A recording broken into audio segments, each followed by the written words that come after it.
சகோதரனே, என் சகோதரியே, கவலை கொள்ளாதே. இந்த உலகத்திலே வாழக்கூடிய பலருக்கு கவலை என்ற நோய் இருளாக மாறி அவர்களுடைய வாழ்வு முழுவதையும் சூழ்ந்திருக்கிறது. அதிலிருந்து எப்படியாவது வெளியே வருவதற்குரிய வழிகளை யாராவது கூற மாட்டார்களா என்று எண்ணக்கூடியவர்களுக்கு இந்த இறைமறை வசனம் அதனுடைய தீர்வை சொல்லுகிறது. வஸ்தஈனு பிஸ்ஸப்ரி வஸ்ஸலா. 3 தீர்வை சொல்லுகிறது. 1, இறைவனிடத்திலே உதவி தேடுங்கள். எதை கொண்டு? இறைவன் கொடுத்த இந்த சோதனையை பொருந்திக் கொண்டு தொழுகையை கொண்டு உதவி தேடுங்கள். இதில் 2ஐ பற்றி நாம் இன்று பார்க்க இருக்கிறோம். ஒன்று தொழுகை, இன்னொன்று துஆ, அவனிடத்திலே உதவி தேடுதல். இந்த 2 தான் நம்முடைய வாழ்வில் இருக்கக்கூடிய எல்லா கவலைகளுக்கும் மருந்து.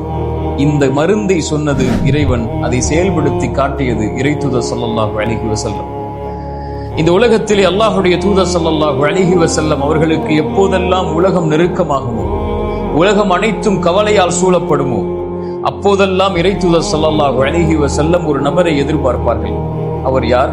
பிலால் ரலியல்லாஹு அன்ஹு. அவருக்கு என்ன பொறுப்பு? அவர்தான் பள்ளியிலே அதான் சொல்ல வேண்டும்.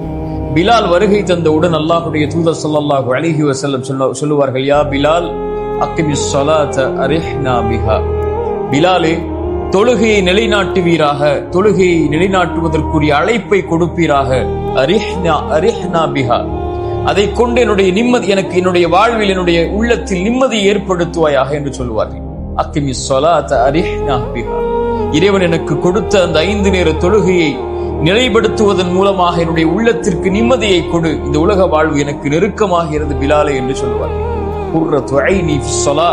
அதே இறை தூதர் ஸல்லல்லாஹு அலைஹி வஸல்லம் அவர்கள் தான் சொன்னார்கள், என்னுடைய கண்ணின் குளிர்ச்சியை இறைவன் தொழுகையில் வைத்திருக்கிறார்.